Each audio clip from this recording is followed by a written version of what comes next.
5월 15일 미국의 이제 옵션 만기 이후에 주가의 되돌림 현상이 진행되고 있고, 이보다 이제 큰 물줄기가 저희가 이제 3월 급락 때부터 계속해서 공개 방송에서 공유드리고 있던 3월 20일 미국의 선물 옵션 만기 이후에 반등 국면이 진행되고 있는 중이에요. 이 반등 국면 속에서 5월 15일까지는 좀 강도가 강한 하방 변동성이 진행이 됐고, 이 만기 이후에 주가의 되돌림 과정이 진행되고 있는 중이에요. 이러한 주가의 되돌림 과정은 일정한 단계들이 형성되어져 있는 특징을 좀 확인해 볼 수가 있고요. 그래서 이 내용하고 국내 이제 선물 옵션 포지션을 분석하는 내용 함께 이제 살펴보도록 하겠습니다. 글로벌 금융시장은 여전히 5월 15일 미국의 선물 옵션 만기 이후에 주가의 되돌림 과정이 진행되고 있다. 되돌림 과정은 크게 3단계로 구성이 된다. 1단계는 5월 옵션 만기 전의 주가 수준인 4월의 가격 수준까지, 두 번째는 3월 급락분까지, 마지막은 코로나19 발생 전까지. 여기는 과열 국면이다. 왜? 코로나19가 발생되기 전에 주가, 이 주식시장에 상장된 기업의 지분의 가치의 총합인 이 주가가 결국은 기업 성과가 좋아지냐 나빠지냐에 따라서 연동되는데, 코로나19가 발생되기 전에 기업 성과와 지금 성과가 같을 수가 없다. 그렇기 때문에 여기까지 가는 건 과열이다. 대형주는 2단계로 향하고 종합주가 지수들도 다 2단계로 향한다. 그럼 누가 3단계냐? 코스닥을 비롯한 중소형주들이 여기까지 간다. 과열 국면이다. 그렇지만 글로벌 금융시장의 주가의 되돌림 현상의 전반적인 과열 현상은 아니기 때문에 아직도 여전히 반등 국면이 진행되고 있다.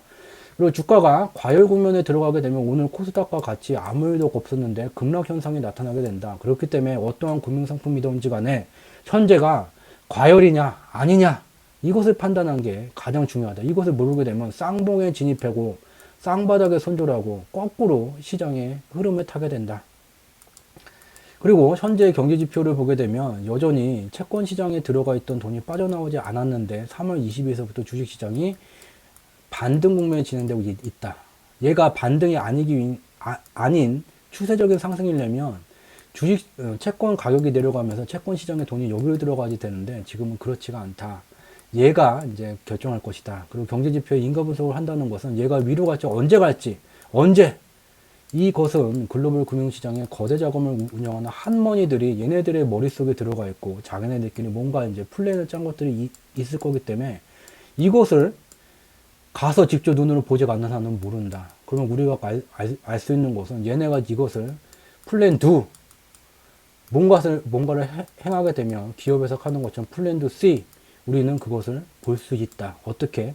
경제지표의 한 개에 발자국 한 개씩을 남기게 된다. 그래서 얘네가 어디로 가는지를 보기 위해선 경제지표의 원인과 결과 분석으로 얘네들을 엮어서 보게 되면 어디서 어디 디딤발을 딛고 가고 있는지를 볼 수 있게 된다. 바로 이것이 경제지표 스토리텔링이 2018년 6월서부터 대중들에게 계속해서 미래에 벌어질 것을 현재 확인되지 않는 황당한 얘기들을 계속해서 해오고 있는 이유다.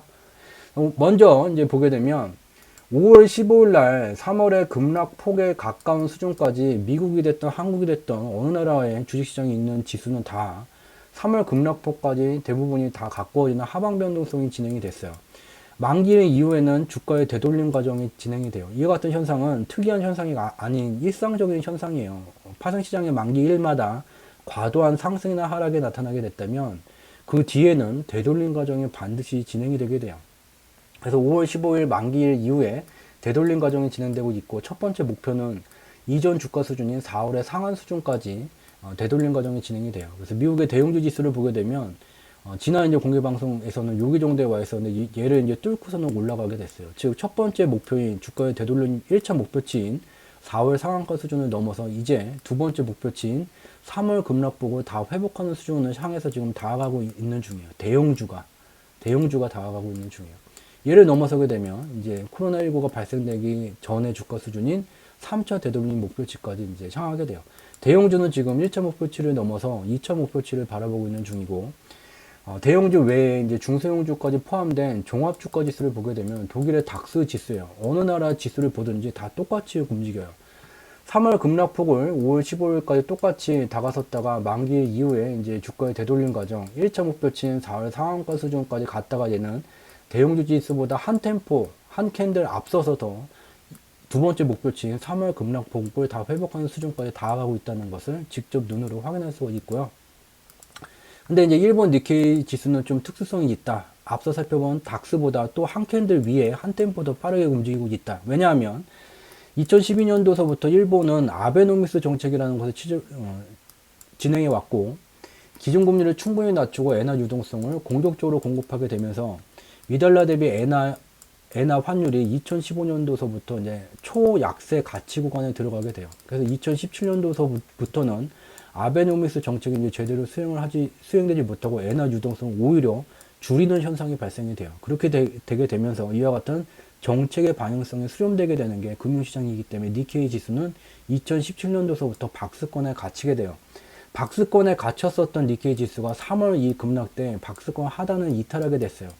이 아베노미스 정책이 그대로 기조가 유지되고 있기 때문에 대한민국의 정책이 그대로 유지되게 되면서 주요한 경제 지표가 하락 추세를 계속 만들어가는 것과 동일하게 상방 추세를 만들고자 하는 아베노미스 정책이 기조가 유지되고 있기 때문에 이 박스권이 그대로 이제 유지가 돼야지 되고, 그렇기 때문에 박스권 하단을 이제 이탈했었던 일본 니케이 지수는 최하한 수준을 이제 회복하는 단계에 와 있어요. 그렇기 때문에 5월 15일까지 다른 주가 지수들은 여기까지 이제 조정이 왔는데 상대적으로 하방 변동성이 제한되고 있는 중이에요. 현재 회복되는 게 이전의 변동 수준의 최하한 수준이기 때문이죠. 그래서 상대적으로 하방 변동성의 니케이 지수는 적고 상방으로 가는 흐름이 더 강하다.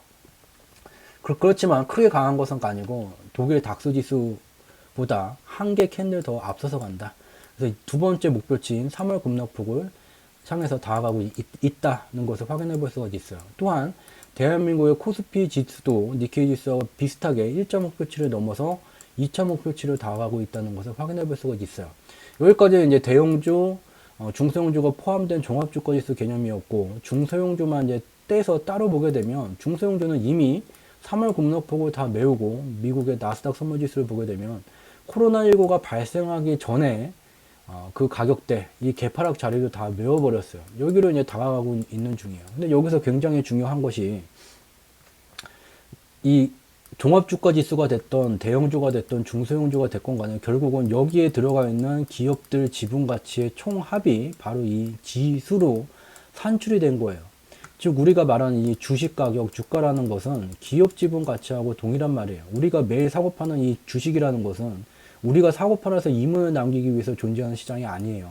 자본주의 환경 속에서 일정한 성과를 나타내고 자격 조건을 갖춘 기업들이 금융시장에 자기네들 지분 중에 일부분을 이제 오픈을 하게 되면서 이 지분 가치만큼의 자금을 수요를 받고 이를 통해서 경영 혁신으로 더 많은 성과를 만들기 위한 시장이 우리가 말하는 주식 시장이지, 개인들 돈 벌어가라고 매분 매틱 매초 사고 팔아서 돈 벌어가라고 만들어진 시장이 아니에요.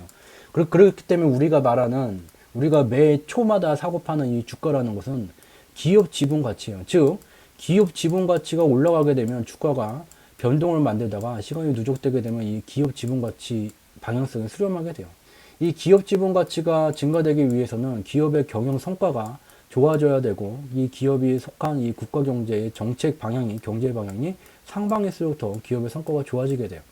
그래서 다시 돌아와서 보게 되면 코로나19가 발생되기 전에 주가, 기업의 이 지분 가치예요. 기업의 성과. 코로나19가 여전히 현재 진행형이라 재가동이 되더라도 다시 멈춰설 위험이 있는 현재 상황에서 기업의 성과, 이게 같을 수가 없어요. 상식적으로 보게 돼도. 그래서 주가가 이 수준에 간다는 것은 완연한 과열 국면이라는 것을 알 수 있게 돼요. 그래서 지난 공개 방송을 통해서 이 내용은 계속해서 반복적으로 설명을 드리고 있는 동일한 내용이었고요. 그래서 보게 되면 여기까지 이제 설명을 드렸는데, 오늘 이제 코스닥 지수가 마이너스 2.19%의 급락을 나타내게 되면서 문의가 굉장히 많았어요. 지금 3월 20일 일에 진행되고 있는 대한민국 주식시장의 이 반등 국면이 끝난 겁니까? 이거는 알 수가 있어요. 끝난 건지 안 끝나는 건지. 코스피 지수를 보면 돼요. 코스피 지수가 급락에 나왔습니까? 안 나왔어요. 왜냐? 걔는 아직 2단계를 달성을 하지 못했다. 다시 말하면 완전 과열 상태에 안 들어갔다. 근데 코스닥 지수는 계속 앞서서 이제 나스닥 지수와 동일하게 코로나19가 발생되기 전에 민간 기업들의 경영 성과가 내던 시절하고 지금 똑같다. 그 상황에 가 있다. 완전 과열이다. 그리고 외국인들은 계속해서 파는데 개인이 사면서 이 코로나19 발생되기 전에 기업 경영 성과와 현재 기업 성과가 같다는 것을 주장을 하는 거예요. 또 여기다가 이제 남의 돈까지 빌려서 투자를 하는 이 물량이 많아지게 되면 어떠한 금융상품이 됐던 과열권에 들어가게 되면 이와 같은 변동성이 더 커지게 돼요. 근데 이제 눈썰미 빠르신 분들은 체크를 하셨을 거예요. 이거 봐라. 3단계 과열국면 코스닥은 지금 나스닥하고 다르게 2019년 상반기 주가 가격대로 가 있는데, 똑같은 3단계 주가 되돌림 단계에 와 있는 나스닥은 왜 2020년 2월 수준에 와 있을까? 이게 왜 차이가 나지? 똑같은 특성을 갖는다며 왜 이렇게 그림이 다를까? 그 이유가 여기 있어요.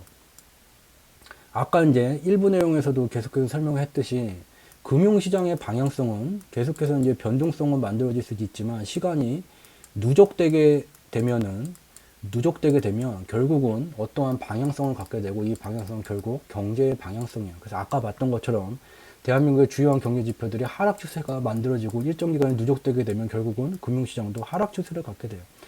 그래서 하락 추세를 갖고 있는 중이에요. 코스피가 됐던 코스닥이 됐던 하락 추세가 만들어져 왔어요.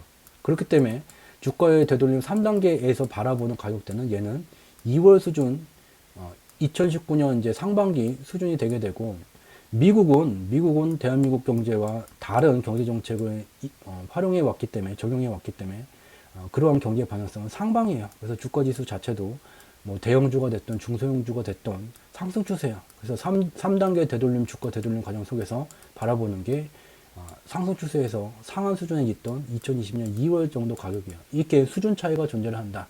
똑같은 변동성이 똑같은 기간에 적용되고 있음에도 불구하고 중요한 것은 각 국가의 상이한 정책이 만든 경제의 방향성마저 같아질 수는 없다. 그렇기 때문에 글로벌 금융시장을 분석한다는 것, 코스피를 분석한다는 것은 결국은 코스피 지수가 올라갈지 내려갈지를 판단한다는 것은 이 가격 차트에 존재하지 않는 가격 차트를 가격을 움직이는 실체인 바로 국가 정책이 경제의 방향성을 설정하고 경제의 방향성에 주식시장의 방향성이 수렴되게 된다. 가격 차트에다가 아무리 많은 고가의 기술적 분석 방법을 적용을 하더라도 가격 차트를 움직이는 실체를 그래서 찾을 수 없다는 것을 직접 눈으로 확인해 볼 수가 있습니다. 여기까지는 이제 가격 차트 위주로 이제 살펴본 거고요. 우리는 이와 같은 이제 흐름을 이제 숫자로 표현된 경제 지표의 인과 분석, 원인과 결과 분석을 통해서 좀 더 명확히 확인해 보고 싶어요. 그래서 여러 가지 이제 공개 방송에서 경제 지표 자료를 공유해 왔고, 오늘 이제 살펴볼 것은 이 채권 가격 지수와 앞서 봤었던 이제 주식 가격 주가 차트예요. 여기에 이제 주황색으로 나타낸 게 미국 다우존스 주가 차트가 되게 되고요. 이 캔들로 나타낸 게 이제 글로벌 채권 가격 지수예요.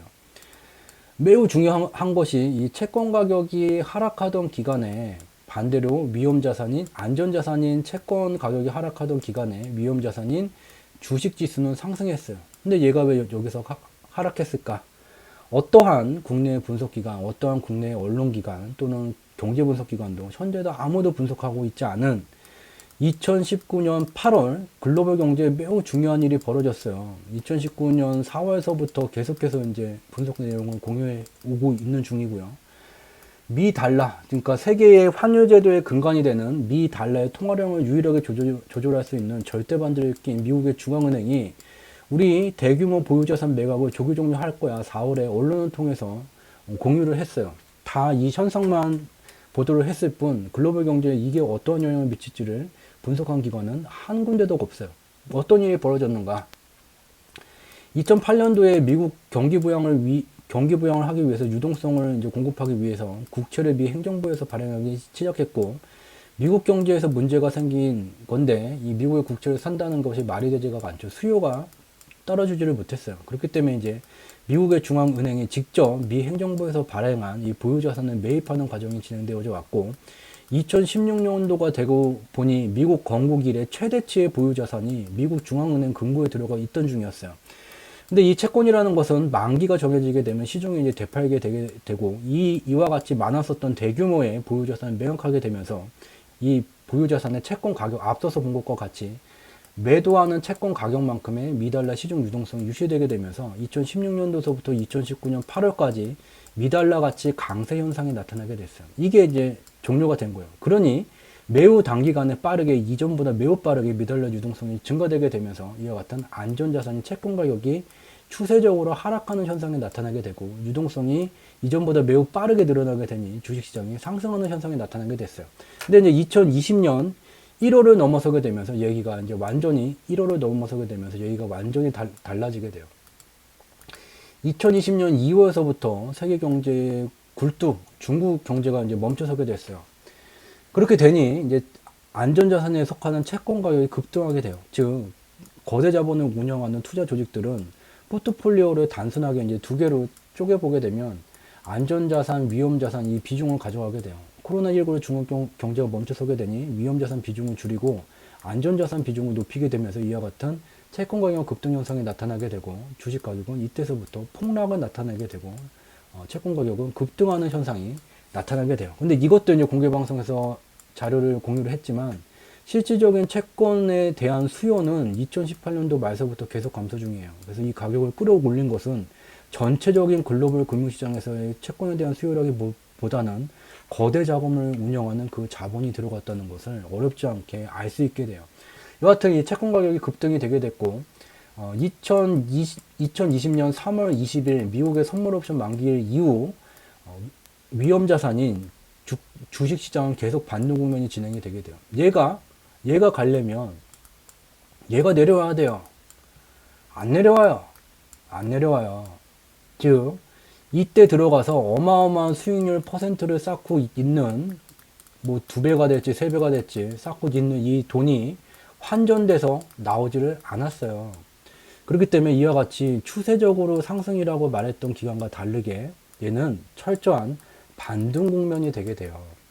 그러니까 기술적 분석을 하게 되면 가격 차트만 보게 되면 얘가 이런 국면이다 라고 이제 여기게 되지만 완전히 얘기가 다른 구간이에요. 그래서 지금 철저하게 반등 국면이 되게 되고 얘가 지금 위로 갈지 밑으로 갈지를 정하는 거에 따라서 주식시장의 조정의 타이밍이 맞춰지게 돼요.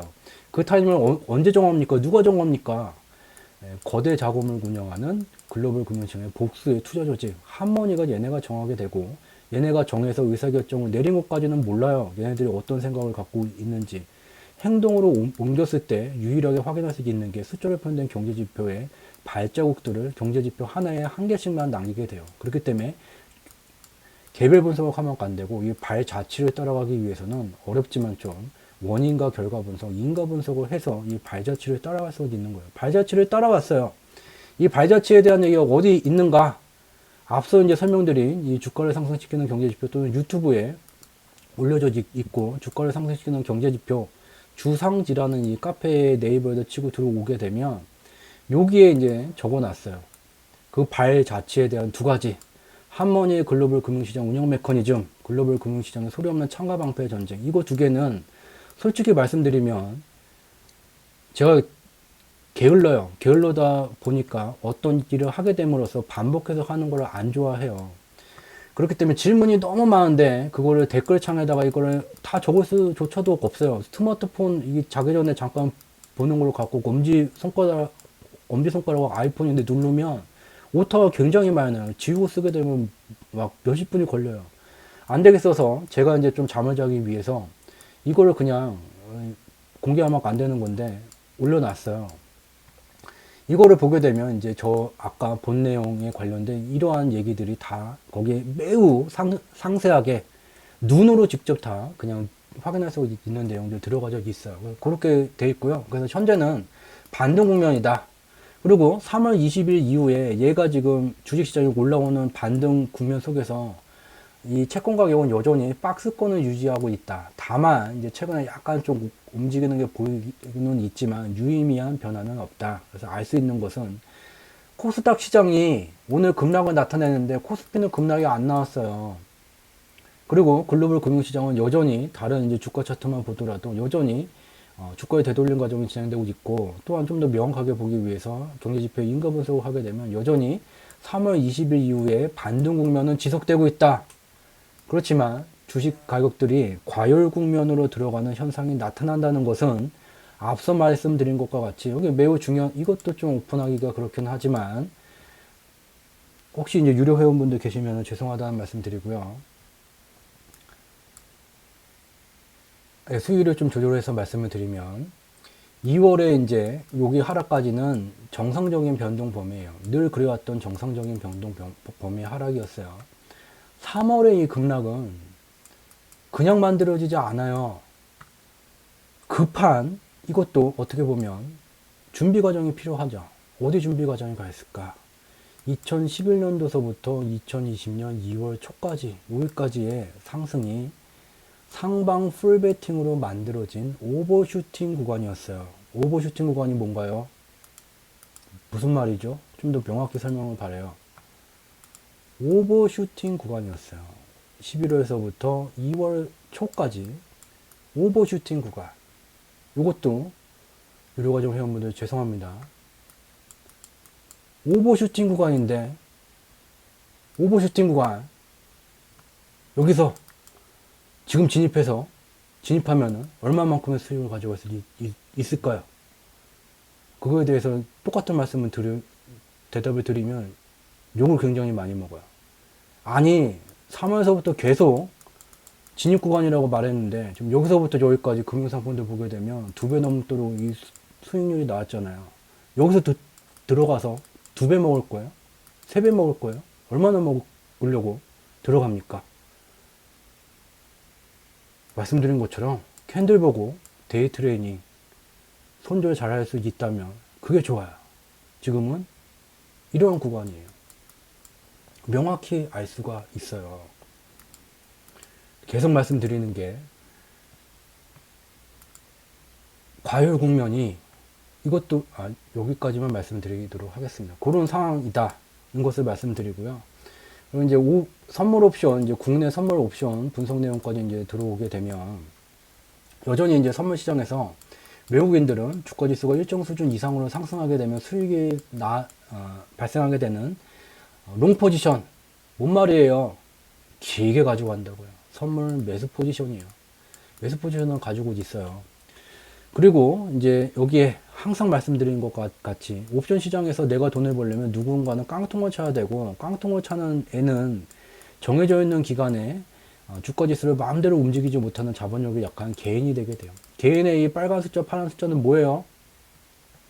빨간 숫자는 손절이 가능합니다. 불리하면 손절 처리가 가능해요. 파란색 숫자는 손절이 이론적으로 안 돼요. 청사는데도 손절이 안 돼요. 그렇기 때문에 무한대의 손실이 발생해요. 그래서 외국인이 노리는 것은 바로 외국인의 파란 숫자가 돼요. 현재 지수가 오늘 이제 장마원 기준으로 268.3에 와 있어요. 그러면 요 노란색 박스 구간 267.5에서 270 미만에 와 있어요. 여기에 주변에 파란색 숫자 여기 주가의 글로벌 금융시장의 주가의 되돌림 과정에 과열 양상 국면을 가고 있고 대형주들은 2단계 그리고 종합주가지수 니케이 지수는 3단계 아니죠. 예. 걔네들도 2단계 그리고 중소형주가 3단계 롱 포지션 가지고 있고 사냥 구간이 위로 더 많이 열려져 있어요. 여기까지만 이제 설명드리면 반쪽짜리 설명이고 근데 아직 6월에 안 됐어요. 6월 선물 옵션 시장은 방향성이 아닌 변동성이에요. 이 말이 뭔 말이냐. 추세를 영어로 적으면 트렌드예요. 트렌드라는 것은 일정 시간이 누적되게 된 변동성들이 합쳐진 것을 추세라고 말해요. 선물 옵션 시장은 이 변동성을 말하는 거예요. 1개월마다 만기 옵션, 3개월마다 만기. 얘네들은 변동성이고 추세하나 아무런 상관이 없어요. 그렇기 때문에 이것을 보고 추세를 판단하겠다는 분들이 많은데 앞뒤가 맞지 않는 얘기예요. 얘네들은 막말로 5월달에도 그랬다시피 만기일 당일에도 포지션이 바뀌고 만기일 전에 가야지 그때 이제 제가 블로그하고 공개방송에서 말씀드린 것 같이 비교적 정확하게 맞출 수가 있게 돼요. 현재 거는 만기일 예상 포지션이 아니에요. 그냥 맛배기예요. 알 수 있는 것은 이 글로벌 금융시장의 과열 국면하고 선물 포지션하고 위로 개인이 외국인의 사냥터를 많이 열어주게 되니 외국인은 가기 쉽다. 근데 아직 6월까지 만기까지 기간이 남았으니까 밑으로도 열렸네. 외국인은 마음대로 조절을 하게 되면서 움직일 수 있다. 결국은 개인이 살겠다고 여기 포지션에서 베팅을 하게 되는데 개인들이 지수 자체를 운영해주고 있는 거예요. 반대로 말하게 되면. 여기까지는 맨날 똑같은 내용, 뭐 매번마다 똑같이 합니다. 그 비판이 많았어요. 밤에 잠을 잘 못 잤어요. 그래서 하나 더 열어드릴게요. 여기도 죄송하다는 말씀 드리고요. 파란색 선이 기간의 선물 포지션이에요. 밑으로 갔으니까 이건 매도 포지션이겠죠. 금융시장은 말씀드릴 것 같이 위로 갔으면 언젠간 밑으로 가고 밑으로 갔으면 위로도 가요. 외국인은 위로 갔고 그럼 얘는 밑으로 내려오게 되고 얘는 밑으로 갔으면 위로 가게 돼요. 즉 기관이 지금 매도 포지션인데 이것을 이제 청산하는 과정에서 선물을 매도를 했기 때문에 선물을 매수하게 돼요. 선물을 매수하게 되면 반대로 현물은 매도하게 돼요. 현물을 매도하게 돼요. 기관이 현물을 매도를 하게 돼요. 현물을 매도를 하게 되고 이러한 기간이 앞서서 살펴봤었던 과열 국면에 다가가고 있는 이것들하고 인과성을 더 분석하게 되면 다 말씀을 드릴 수는 없지만 모두 다 원인과 결과 분석으로 연동돼서 움직여지게 돼요. 왜 얘기를 다 안 해줍니까? 지금 시간이 다 해드릴 수도 없고 저는 게으르기 때문에 여기다가 그래서 미리 다 더 상세하게 눈으로 직접 확인할 수 있는 것들 다 담아놨어요. 여기에 이제 무료 회원을 가입을 해야지만 본다. 아 이거 사기꾼이네.